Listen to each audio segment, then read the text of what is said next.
I was scrolling through and I saw the one.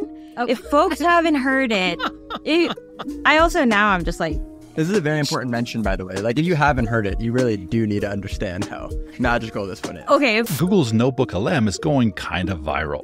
Its new AI podcast feature is making the news. Literally, it's on the news. But it looks like Google is just getting started. They just rolled out some features that are kind of big. Number one, you can start customizing your podcast. You can tell the hosts what to focus on, what to talk about, how to talk about it. They're also announcing a powered-up version of NotebookLM for businesses that should be coming out soon.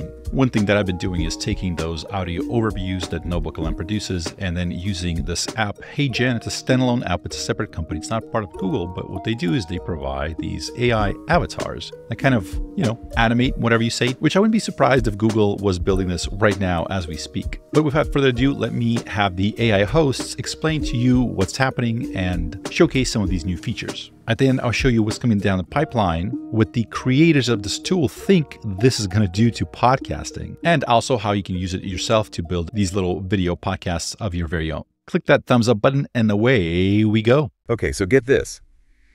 Has you ever had your research assistant suddenly turn around and start analyzing you? I can't say I have. What, are you talking about my performance reviews? Very funny. No, but seriously, that's kind of the vibe today.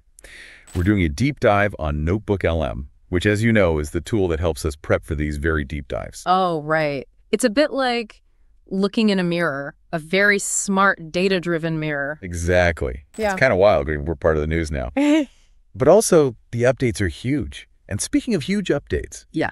First up, remember how we're always talking about getting laser focus for these deep dives? Right. Like zeroing in on one source or a super specific angle? Well, yeah, finding the best insights for our listeners is like the whole point, right? 100%. And guess what? NotebookLM can do that for you now directly. It's nuts. Really? So it's like custom tailored analysis on demand. You got it.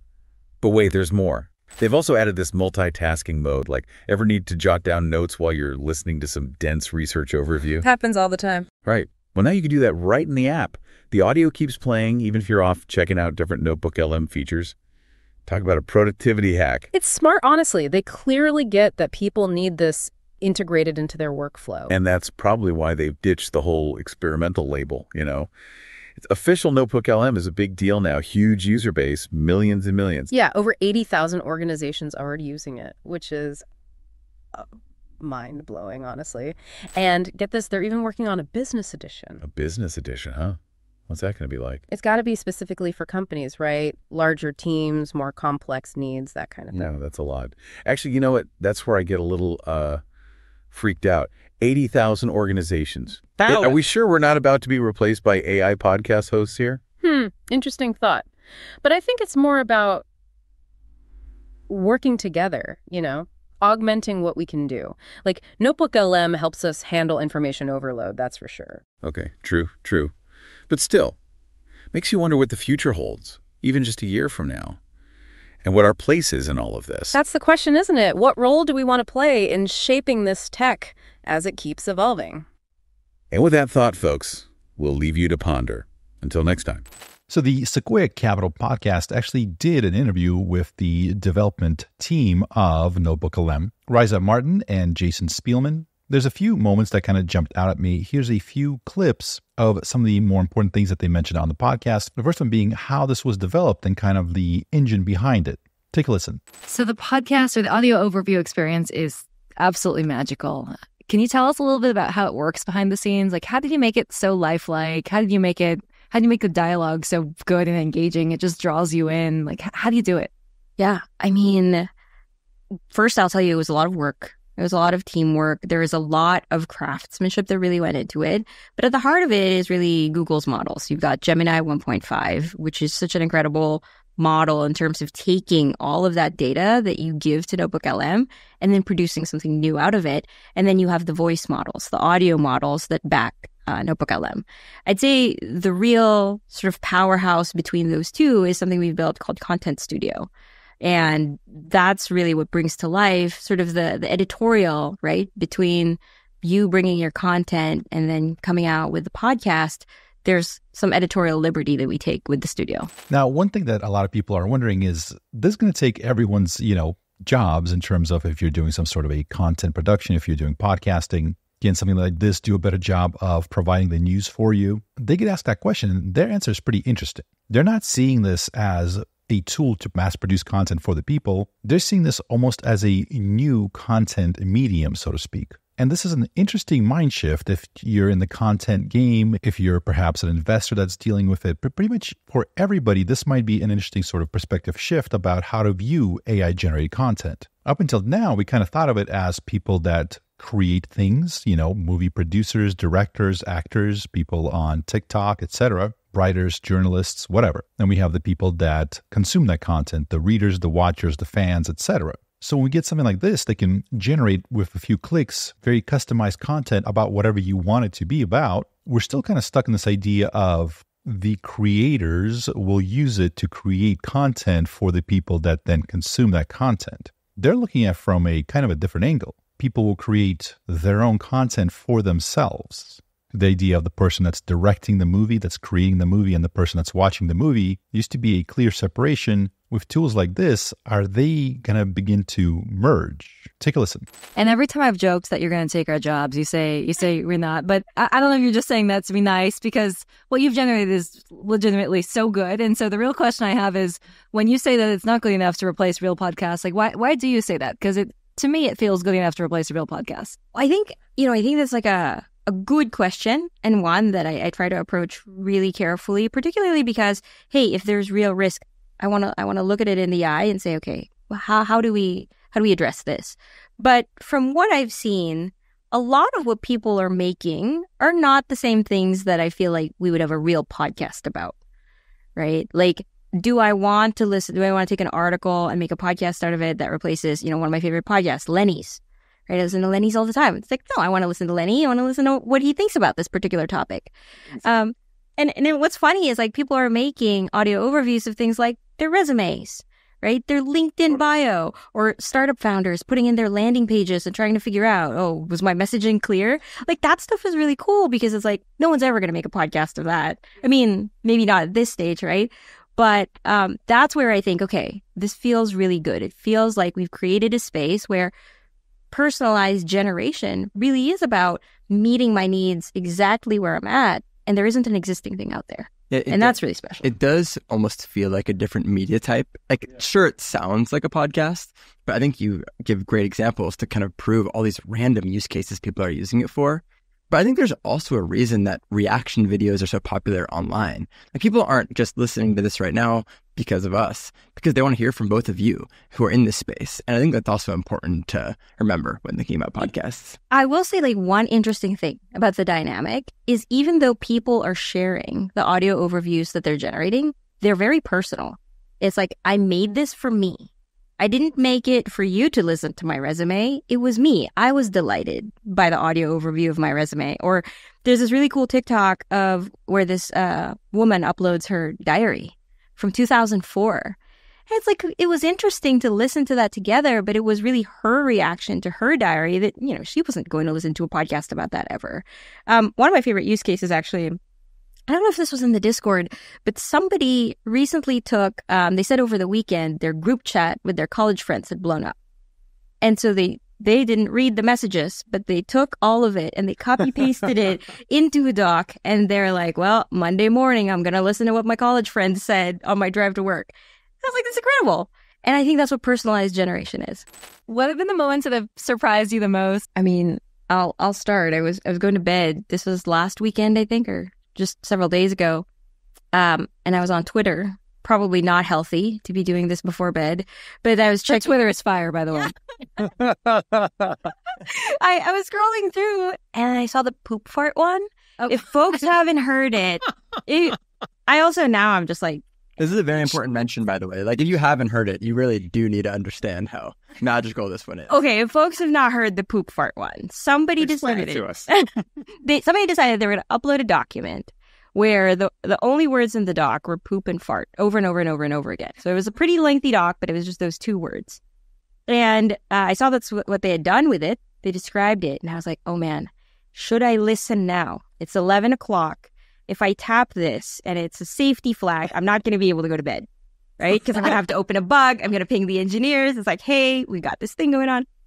And I was like, all right, I'll just listen. And it's actually unbelievable.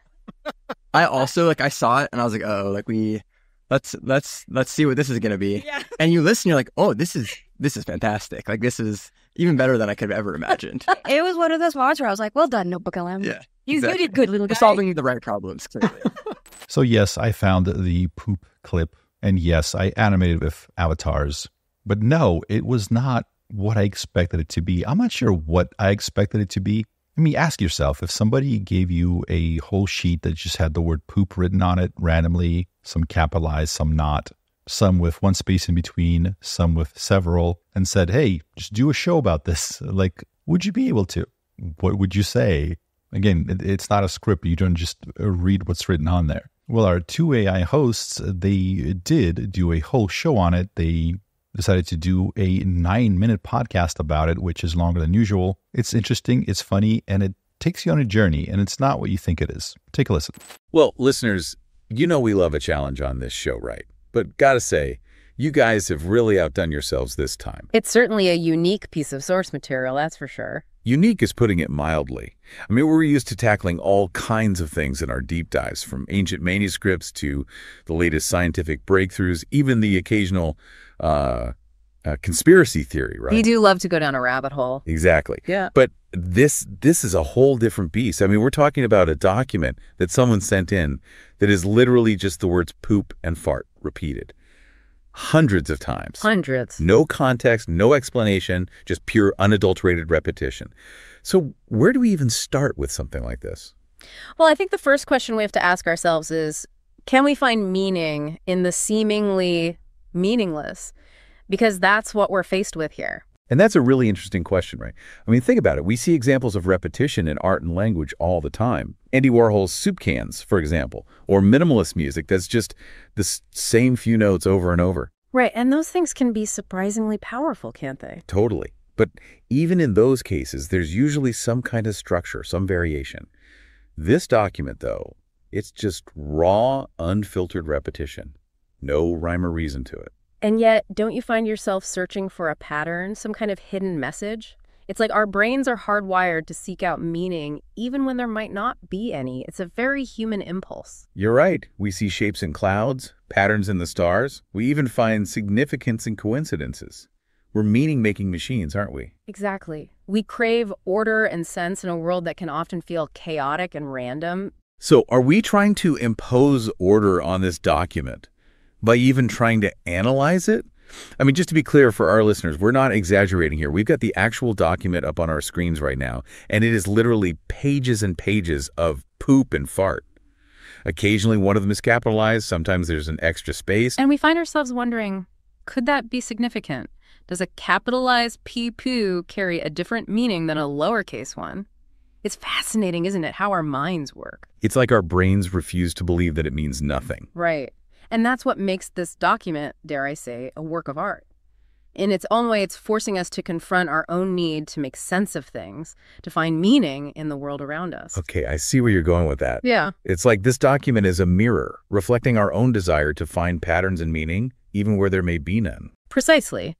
It's a blank canvas onto which we project our own interpretations and biases. So how do we even begin to unpack this?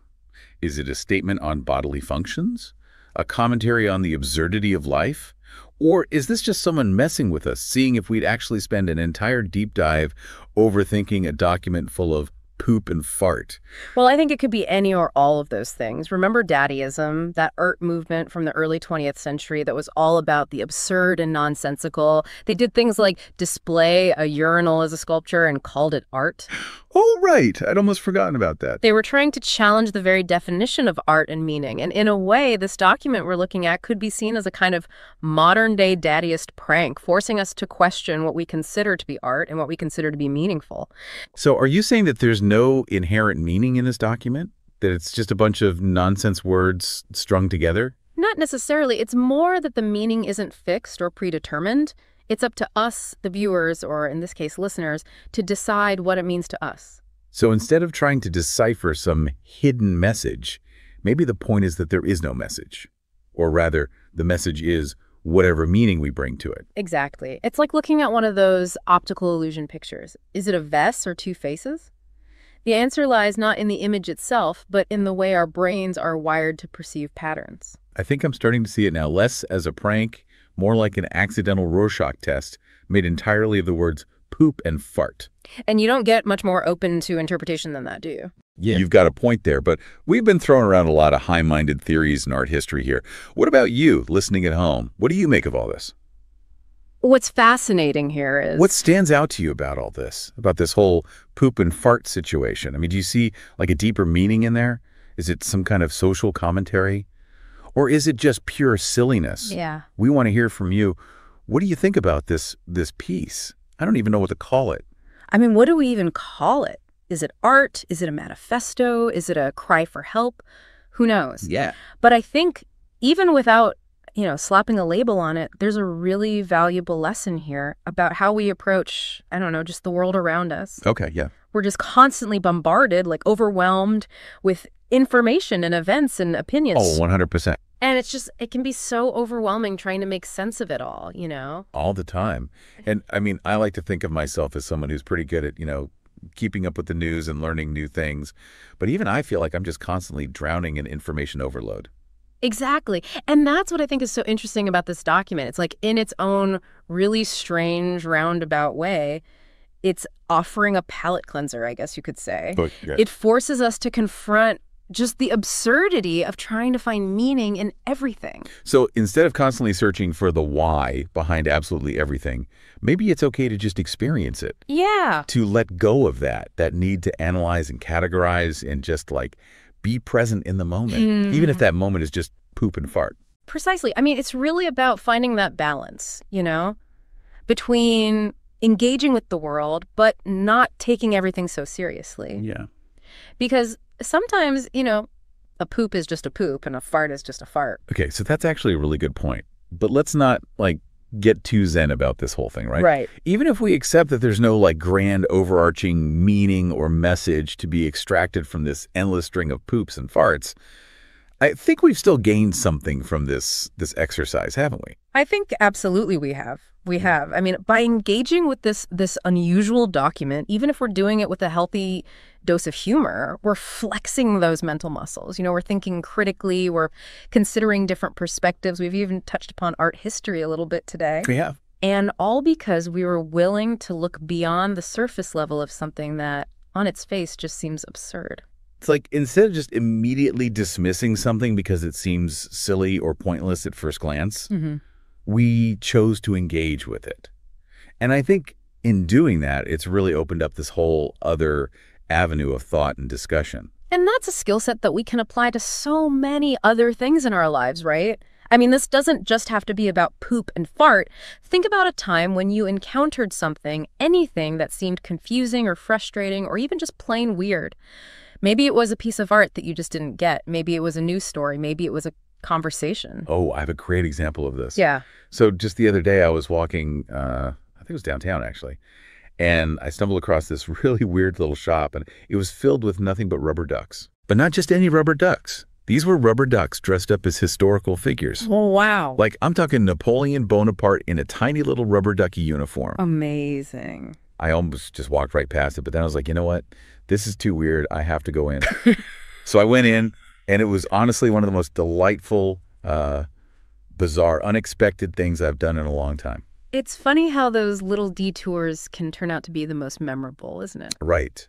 And I think it just goes to show that sometimes the things that seem the silliest, like a shop full of rubber ducky versions of historical figures, can actually be the most profound. Or at least, they can spark some joy and curiosity. And that's what this whole poop and fart document has done for us, hasn't it? Yeah. I think so. It's a good reminder that, keeping an open mind and approaching things with a sense of curiosity and maybe even a little bit of humor, it can lead to some really, really interesting places, even if those places are filled with, Exactly. The world is a strange and wonderful place. And I think you kind of have to embrace the absurdity of it all sometimes in order to really, truly appreciate it. Well said.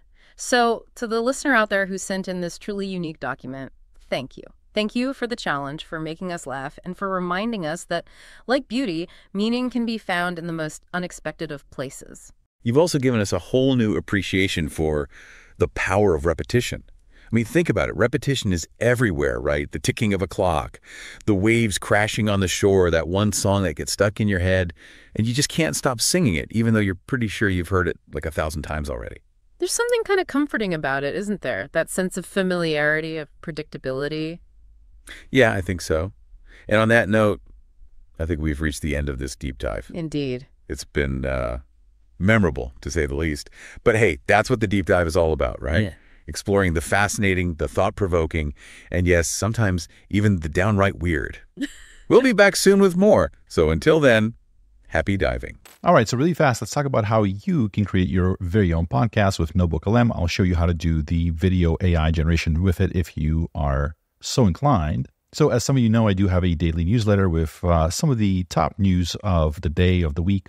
It gets sent out to all my subscribers. It's free. You can sign up down below. Has also some of the latest research and tools and social media posts. It's very good if I do say so myself. So if you head over to notebooklm.google.com, and I'll leave the URLs down in the description below if you need them. The first time you log in, you have to, click accept, I believe. You basically sign up. If you have a Google account, you can sign up with it. It's absolutely free. It used to be experimental. Now it's out of the experimental stage. Click New Notebook. And here you'll be able to add whatever sources you want to use as sort of the data for the podcast. You can do Google Docs, Google Slides. You can link directly to websites. You can use YouTube videos. I believe it goes through the transcript to pull out all the information from there. Or you can even just use copy text. So Control-C or whatever, copy the text, paste it in there. And of course, you can just even drag and drop to upload various files like PDFs, .txt, Markdown, audio. Actually, now that I look at it, audio is new. This wasn't the case last time I did a video on this, so they're adding a lot of stuff. But let's say I wanted to add my recent AI news post, natural20.beehive.com. That's my website. Product placement is what this is called. All right, and then we're going to hit insert. And now you can load a bunch of different stuff into it. So you don't have to have just one. You can have many, many, many different sources, and it'll kind of all combine and look at all of them. And for a long time, this tool used to be text only, right? So you can chat back and forth with those documents, ask questions, ask for FAQs, study guides, timeline, briefing docs, table of content, ask specific questions. And it was very, very good at answering those questions and finding the specific pieces of information that you needed. But this audio overview section, that's kind of the new one that a lot of people are very excited about. This is the thing that's kind of going viral right now. It's the, AI podcasts, as it's referred to. And you can generate the deep dive conversations to hosts. Right now, English only. The hosts are sort of static. You can't change them. But Google kind of has this, sister product to NotebookLM. It's called Illuminate, which has a lot of the same functionalities, and some people are beginning to see a way to select what hosts and guests they want to have during the interview, right? So you're able to give it custom instructions, and over here, if you have that functionality available to you, you're going to be able to choose from a number of hosts and guests for the podcast. So currently, we're not able to do that yet, but I'm sure that's coming pretty soon. All right. The new cool thing is we're able to click Customize. And here we can configure our audio overview. So what should the AI hosts focus on? You can focus on specific sources, focus on specific topics. You can target a specific audience. In Illuminate, they kind of have this pre-filled thing where, you can say create a discussion tailored for a general audience with a quick duration. The tone should be semi-professional, or you can change this, to say expert. Audience with a long duration, the tone should be super professional or something like that. One thing that I've noticed is in Illuminate, the duration, right, they've explained. So quick is less than 5 minutes long. Medium is 5 to 10 minutes. Longer is 10 plus minutes. Here it seems to follow those instructions. Here I'm not sure if it does. Sometimes it works, and if you ask for a shorter podcast, it has worked in the past for me, but not every single time. So I'm not sure how much they focus on following instructions in terms of how long the podcast should be. So for example, here I can say short duration podcast, make lots of cat jokes, and end the episode on something dark and depressing, because why not? And then we click generate, and it usually takes a few minutes. Now, while that's generating, let's take a look at HeyGen. So this is HeyGen. It's probably the leading AI video, specifically AI avatar video generation platform. There are other ones. I think this one is probably, in terms of users, probably number one. In terms of features, it has just like the most amount of features. It is paid, so if you want to play around with it, I think they do have a free plan, but if you want some of the more advanced features, there's a monthly fee that goes along with it. And they have tons of different features like interactive avatar. We can have a back and forth conversation. You can have a personalized video. So if you wanted, for example, every single time a person signs up for your product or service, you wanted to send them a video where you go, hey, Bob, thanks for signing up for our product X. We hope you enjoy it, right? You can do something like that. You upload some videos of yourself, then you take some of the fields from the email, like if they submit their name, then you can have yourself say that name. I'm sure no one will ever abuse that in any way, but you can also even use photos. So photos of whatever. So you can use like a photo avatar, bring something to life. They do use sort of non-realistic photos. So if you want to upload the Mona Lisa, I think you can make that work. And so if you wanted to create something for NotebookLM, so for example, what I do is I create two separate videos, a male and a female video, since they go back and forth. And the way you do that is you click create video, avatar video. Let's say we wanted a landscape. Then here on the left, we can choose from the billions upon billions of avatars they have. I mean, I don't know exactly how many, but I'm sure at this point it's, I guess, 50 or so probably is what they have. Some of them are able to have different positions or different backgrounds like this, for example. And down here in the timeline, you add whatever, let's say we wanted our WorldCoin audio, and then just make sure that the audio is as long as the animation is going to be. It's pretty simple and straightforward, right? If it's if the animation is longer than the audio, it'll notify you. Like, are you sure? Because then the avatar is just going to sit there, for those 10 seconds without audio, just not do anything. And once that's done, you click submit, call whatever you want, click submit, and it will usually take, a little bit to create that video. Now, currently what I've been doing is I've been creating a male and a female sort of two videos separately, and then I just go into whatever video editing software and just chop it up so that it switches back and forth. There's got to be AI assisted tools that can do that, something that switches to the active speaker. I've tried Descript for that.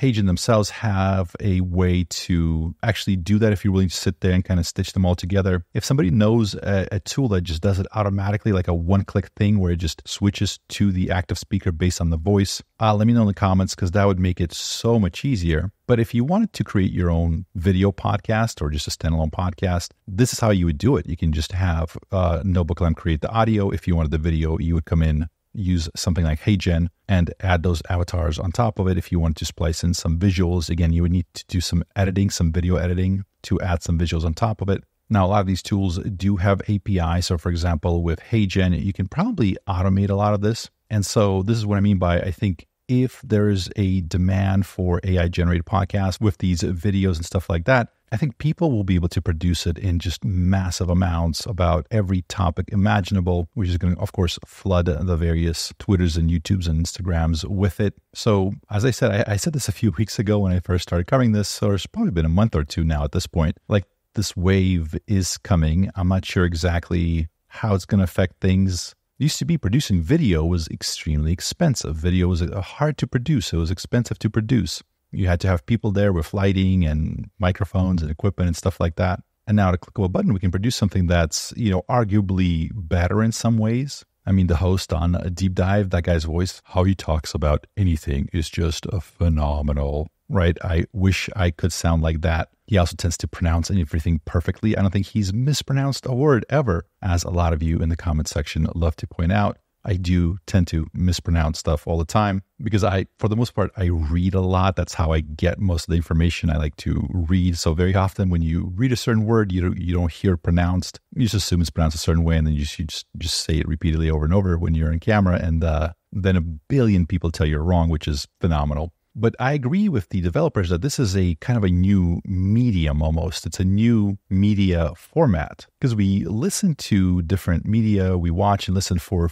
different purposes, right? Some are for entertainment. Some are for maybe companionship, right? So if you look at the Twitch streamers just play video games all day, a lot of them have very strong, very well-developed communities, right? People go in there and they hang out and they chat and they know each other. And the Twitch streamer, if you're familiar with that, they're kind of like the leader of that group. I mean, you're not necessarily there to watch them play a video game. They usually don't have as big of a following off, if it's not live. It's a thing where they're playing live and you join them live And there's something that's extra special because of that live nature of it. Certainly, you're probably not going to get that with an AI avatar. But for example, if you get frustrated with some of these news outlets that tend to maybe put a bit of a spin on things sometimes, or maybe they have a certain bias or certain political leaning that they always try to push their own ideas forward instead of just presenting the news to you. You could create your own feed, your very own news feed with your customized AI avatars that come in and inform you without all the negative BS, without all the negativity, without all the bias, without them,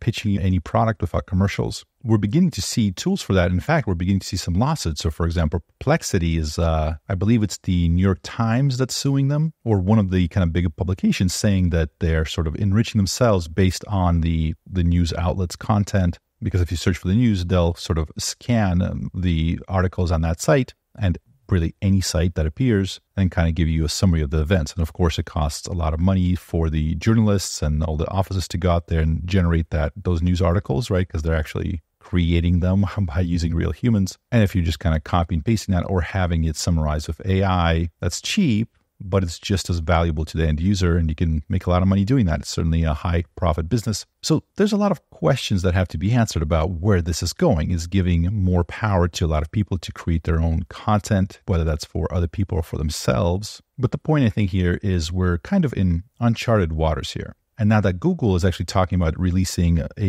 I assume a more like a beefed up version of NotebookLM to the business users, probably with a lot more functionality. They mentioned that Content Studio, I think they called it. So they're developing a lot of the stuff in the background. I mean, if you think about it, they also own YouTube. So certainly having some sort of an AI news channel running 24/7 covering various news could be extremely lucrative while costing them very little if it's, AI generated. They already have access to all the data. They're Google, right? All the stuff that's happening. They crawl the web. They already have that infrastructure. Now they have the thing that's going to summarize it, that's going to present it in whatever format you want, audio, video, whatever. I mean, they don't have the video functionality yet, but I just would not be surprised that they're going to have exactly what HeyGen has, within, in 2025. I wouldn't be surprised if they have that. They've recently been shipping incredibly fast, incredibly hard, some really high-end stuff in the AI field especially. So this is a big wave that's coming, and it's going to be washing over us. It's going to be changing a lot of things, and there's a lot of questions that it presents about how are we going to adjust to it, right? Are people going to respond to AI avatars just as easily as they do to human people,